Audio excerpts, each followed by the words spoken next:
Hi, everybody. How are you doing? Give me a thumbs up if you could hear me.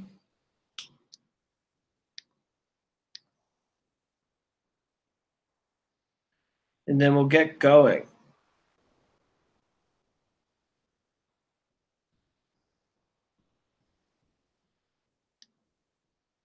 Can you guys hear me? Yeah. Okay, good.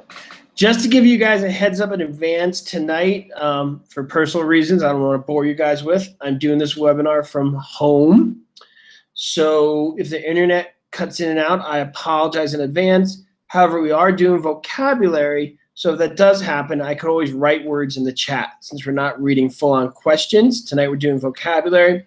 So I could do a lot of what I need to do via the chat if there's problems with connections, okay? So I apologize in advance. And if you guys want me to use my headphones, I can. In fact, let me try it and see if it sounds any better. Let's take a look here. We'll look-see. And this is me with my headphones. Let me know if it sounds a little better.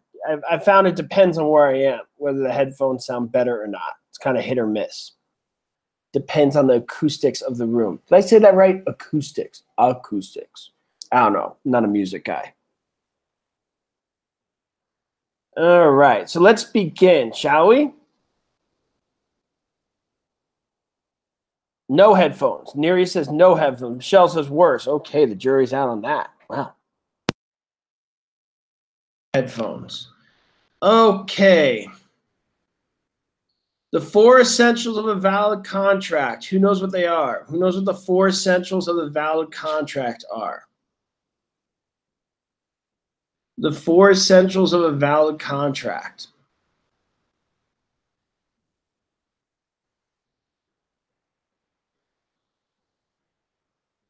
Lawful object. Good job, Neri. Offer and acceptance. Cable parties.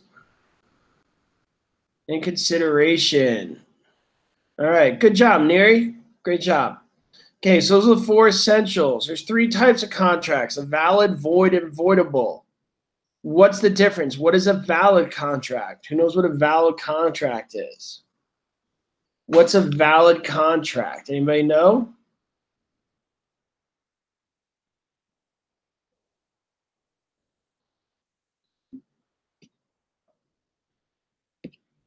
What's a valid contract?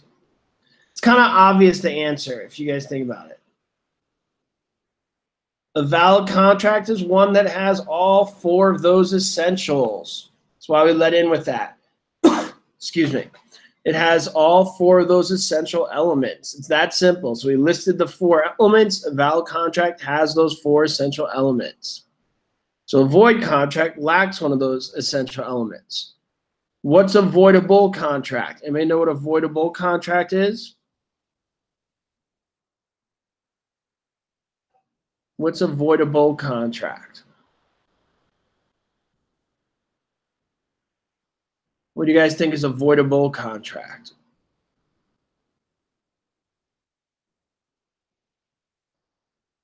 So a voidable contract has those 4 essential elements, but can be voided at any time. All right, good job, Emily gets real. Good. Okay. Okay, so why am I talking about this? Because the item on the board can make a contract voidable if you're under duress. So what is duress? What is duress?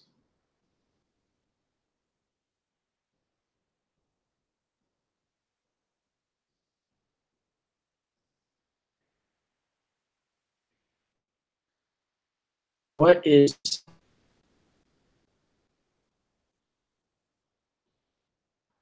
Okay, Michelle says a gun to a head, threatened, hostile. Good, being forced.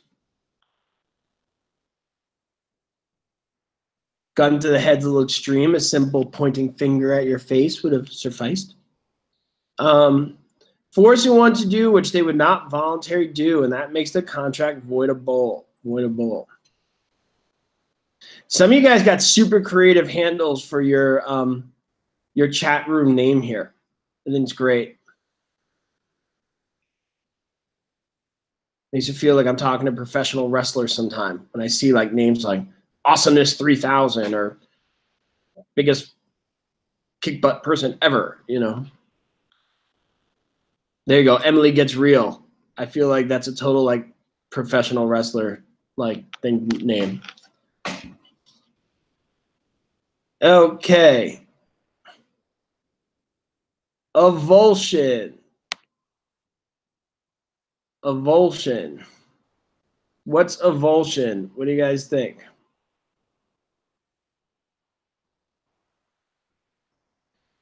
Tearing away of land.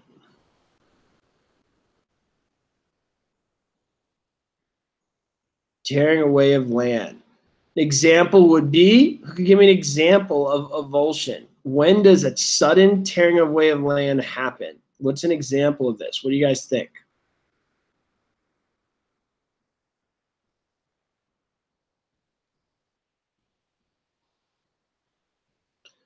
A dam breaking. Spelt D-A-M, not D-A-M-N. Careful of that one, guys. I've learned the hard way. There's a significant difference between the two spellings.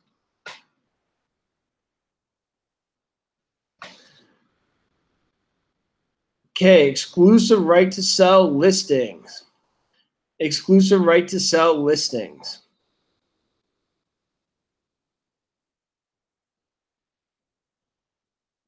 Exclusive right to sell listings. So what do we know about that?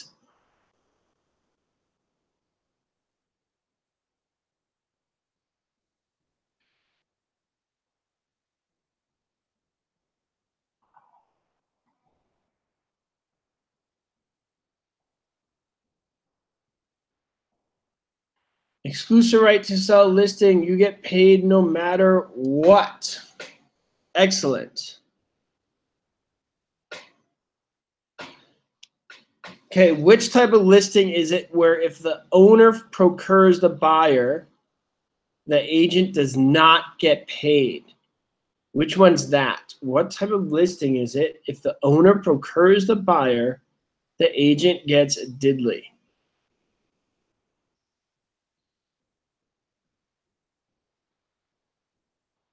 Exclusive agency. Good job, Meek. Excellent. Go Bay Area.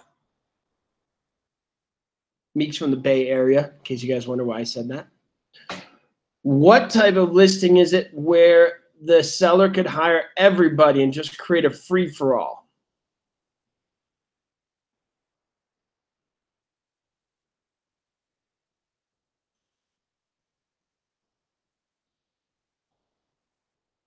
Open listing.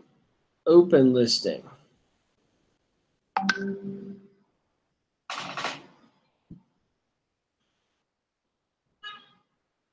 Good, that's an open listing. Fiduciary duty.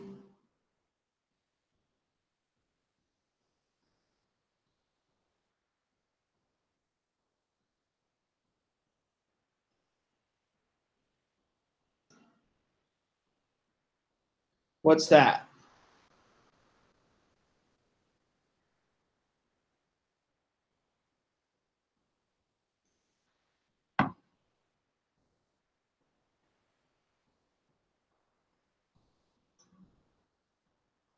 Okay, it's putting the interest of your client above your own.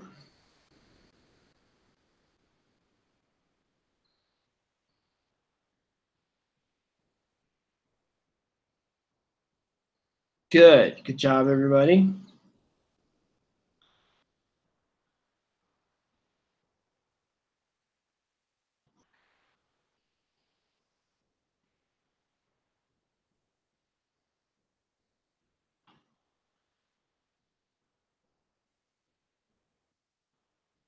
Okay, a township.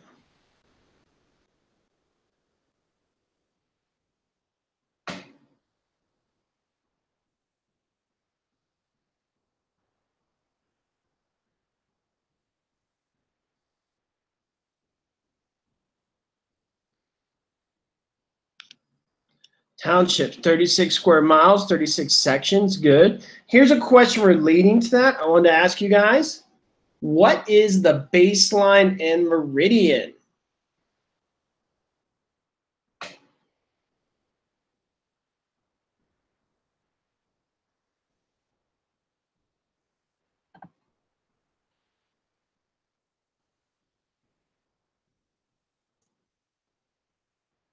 "36 square miles." Good.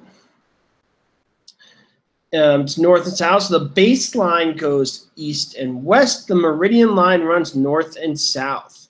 Good. Good job, everybody. This is used for the survey system. Why do we use the survey system? Because there's not always streets.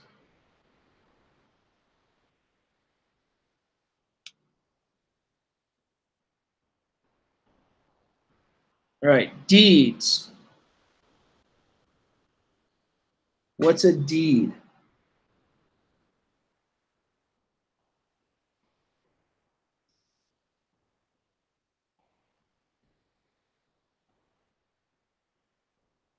What's a deed? Evidence of a transfer. It's not ownership, Stephanie. What's ownership, guys? What's ownership? So a deed is evidence of a transfer. What shows ownership?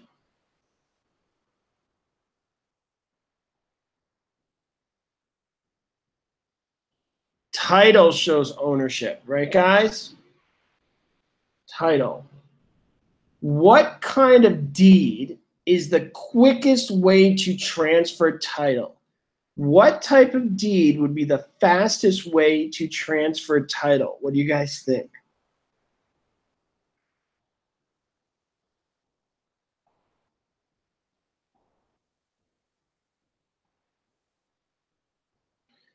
Quitclaim deed. Good job, everybody.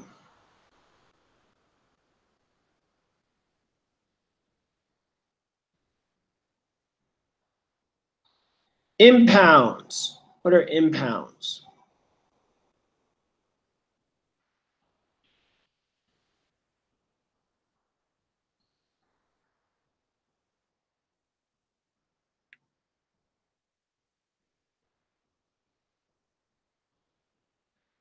Impounds. What do you guys think? Tax and insurance. Nice job, Jojo. So what this is a way for the lender to protect reoccurring costs that take priority over the loan.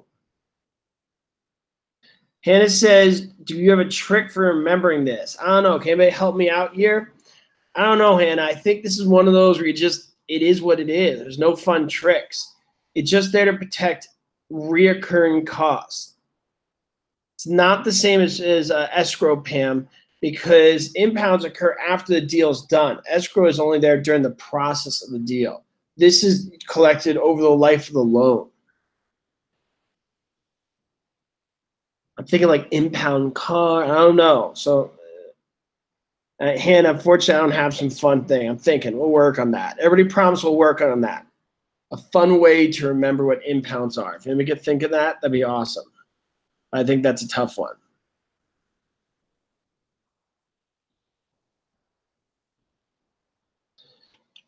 Okay, quitclaim deed. Quitclaim deed. What do you guys think of a quitclaim deed?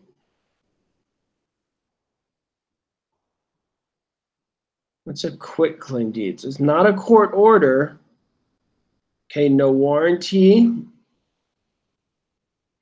So the technical thing, so a lot of you guys are writing really good stuff here, but here's the technical definition. Everybody ready? Who's ready? A quitclaim deed is a deed with no expressed or implied warranties. That's the fuddy-duddy boring definition.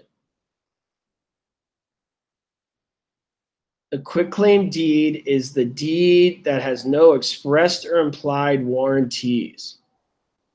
Any of you guys use the word fuddy-duddy when you were younger? When I was younger, that always meant like older, boring people. Fuddy-duddy. Ah, turn impound. Thanks, Ann.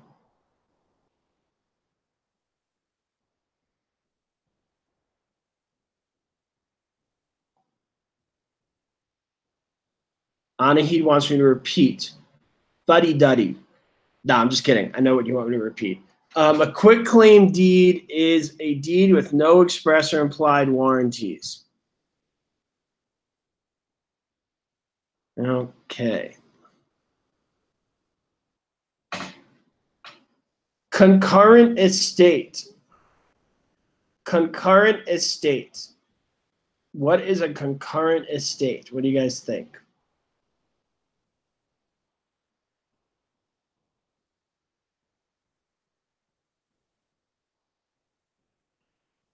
Concurrent estate is when you're with others.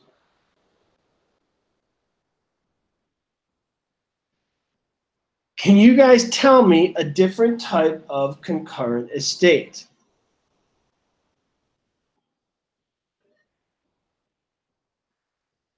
Joint tenancy and tenancy in common.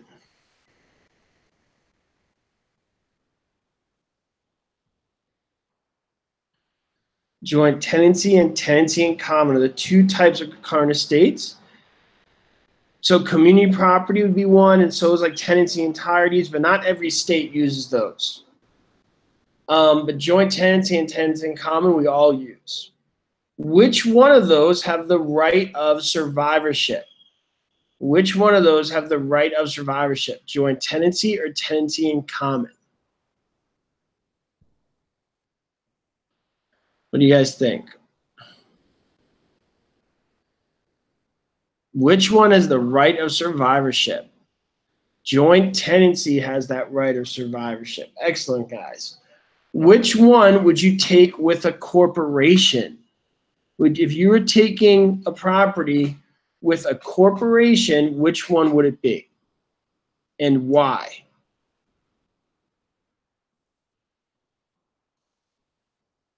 What do you guys think? If you're taking it with a corporation, it would be tenancy in common, because there's no right of survivorship tenancy in common, which is good because corporations don't die. So it would create an unfair relationship. So use a tenancy in common.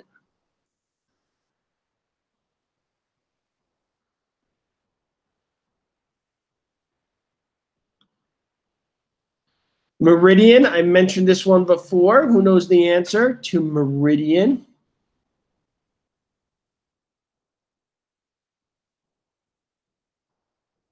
Meridian. I did mention this one before, so I hope we all get it right. North-south. Excellent, guys. North-south. You guys are doing good.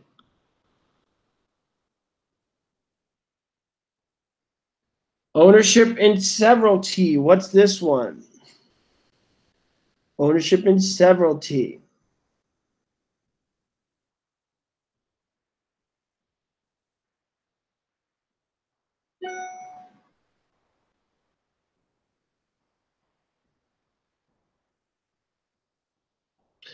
Ownership in severalty is one person. Good job. It's the yin to the yang of concurrent ownership. The hot to the cold. The yin to the yang. Concurrent to severalty.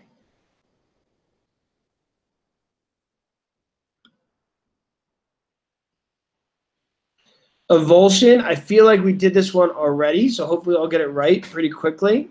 I think we did this already. So what's this one? I think this is a repeat, so we should all get this right pretty quickly.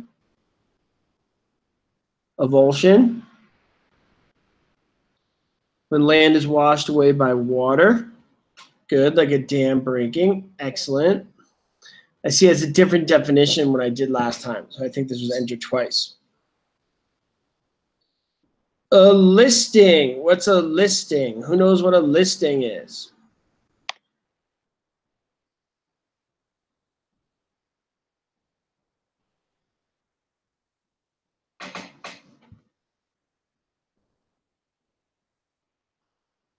Yes, Michelle, it does have to be by water. By definition, it's water. Good question.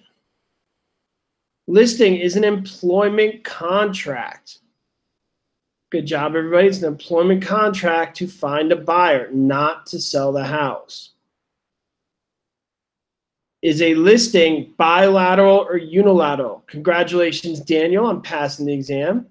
So is a listing bilateral or unilateral? What do you guys think? Is it bilateral or unilateral?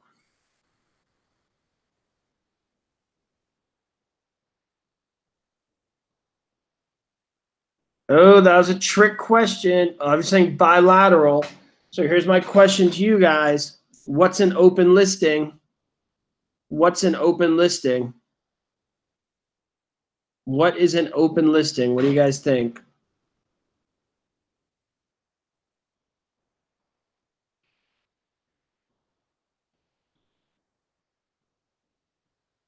So an open listing is when you can hire any broker, right, guys? Do those brokers have to go look for a buyer? No. So therefore, some listings are bilateral, some are unilateral. That was a trick question. I got you guys. Got ya. So an open listing would be unilateral, right, guys? So be careful of that one. Exclusive listings are bilateral, so be careful. So exclusive right to sell or exclusive agency listings are bilateral. Everybody got that?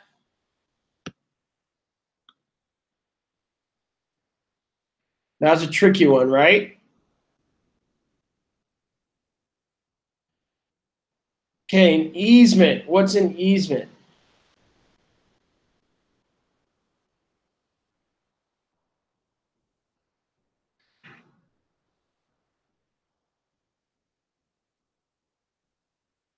Thank you, Devra Vince. Hope I said that right. Sounds like the name of an expensive watch. Classy. Okay, an easement is the right to cross over, the right to use somebody else's land. It is an encumbrance. Great job, Marion. It's the right to cross somebody's land. Is an easement a lien? Is an easement a lien?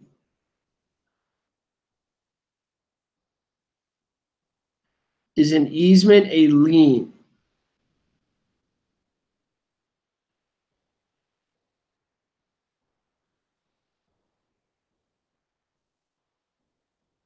Okay, that makes more sense. Vince de Vera. All right. When you spell it the other way, it definitely sounds like something fancy. Okay, an easement is not a lien. There's no money. What are the two parties involved in the easement? What are they? What are the names of the two parties involved in an easement? What do you guys think?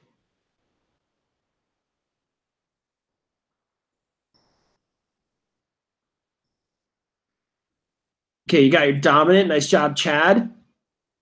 Dominant and servient. Dominant and servient. Good. What is the difference between the dominant and servient tenement? What is the difference between the dominant and servient tenement? Anybody know?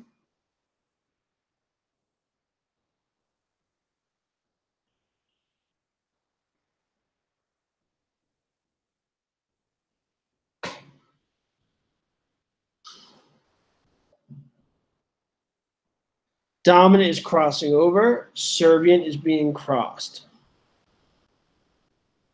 Can you have an easement without the servient tenement? That's right, Pam. Dominant has the easement. Can you have an easement with no servient tenement? What do you guys think?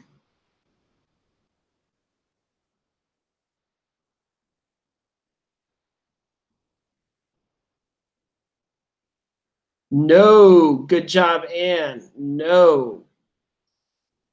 You always need a servient tenement. What you don't need is the dominant tenement. So Meek, that easement in gross is the one without the dominant tenement. You always need a servient tenement. You don't always need a dominant tenement. I tricked you guys again. I'm on a roll. What's it called when there is no dominant tenement? What kind of easement is that when there's no dominant tenement?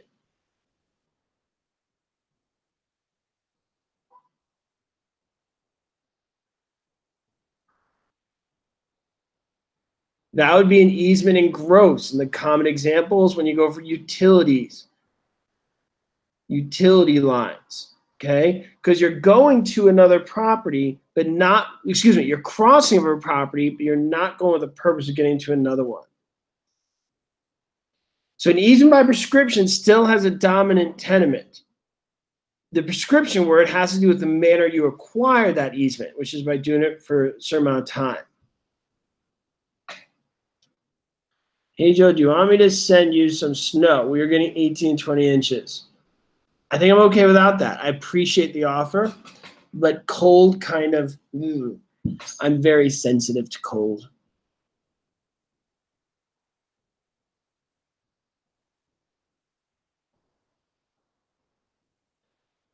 Okay, unadjusted cost basis. What's that? Unadjusted cost basis.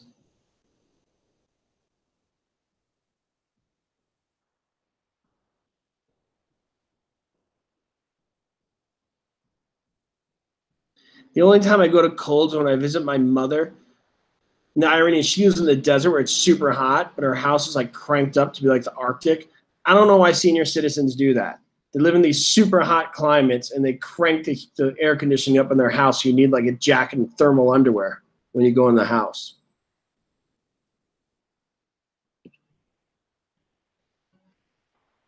All right, here we go. Unadjusted cost basis. That's the original price of the property. All right, guys, that's the original price of the property, is what you paid for it. All right.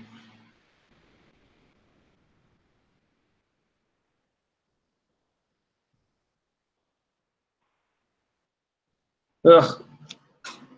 Emily, you get along with my mother very well. Okay, grandfather clause.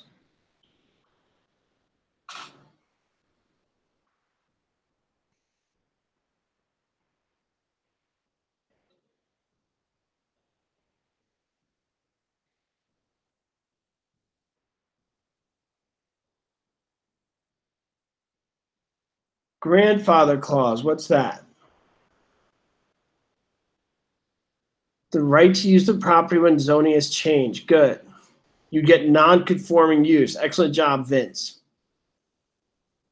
So when you granted an exception because of the previous way you're using it, was allowed to continue. Great job, everybody. R3. R3. What does that stand for? It's a zoning classification. So what zoning classification is R3?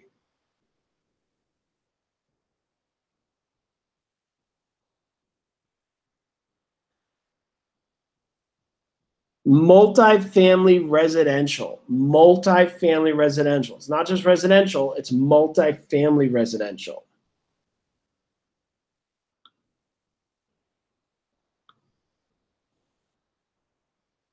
Takeout loans.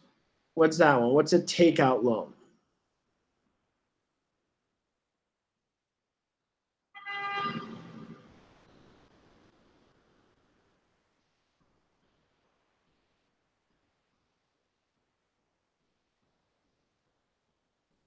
Takeout loan.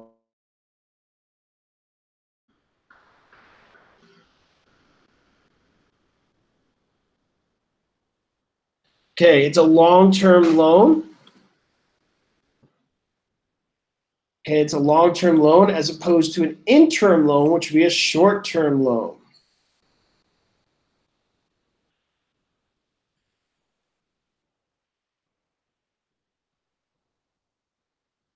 Okay, fixtures.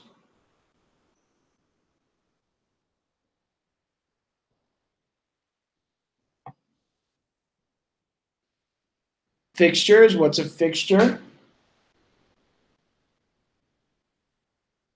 A fixture. A fixture is something that was personal property to become real property. Perfect, Meek. Your definition was spot on. Good. Okay, and obviously the way we test for that, we remember the acronym MARIA, which stands for method, adaptability, relationship, intention, and agreement.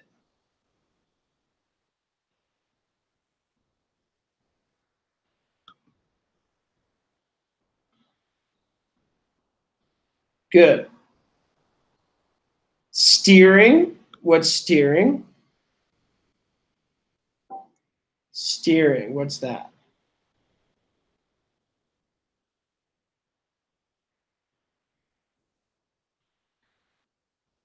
Steering.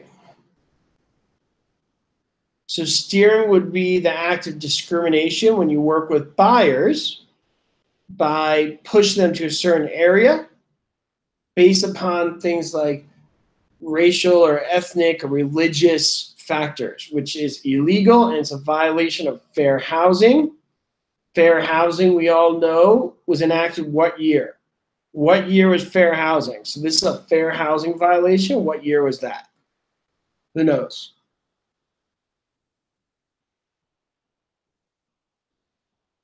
Fair housing was 1968. Good. The last one we're going to do for the evening, involuntary lien. What's an involuntary lien? And give me an example of an involuntary lien. And then we'll wrap it up. Tell me what is an involuntary lien, and then give me an example of it.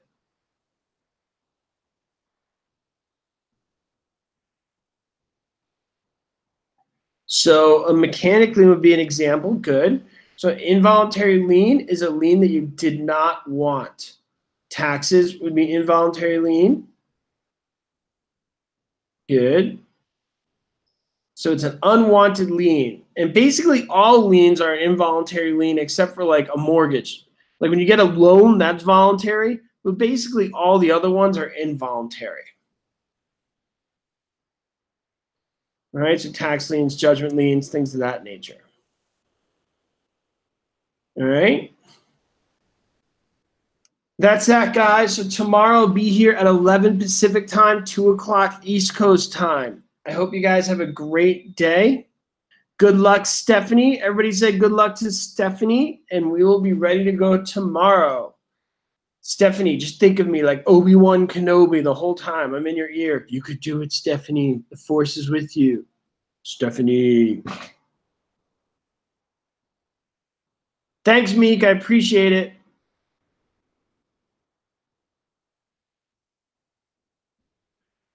All right. Have a great day, guys. See you tomorrow.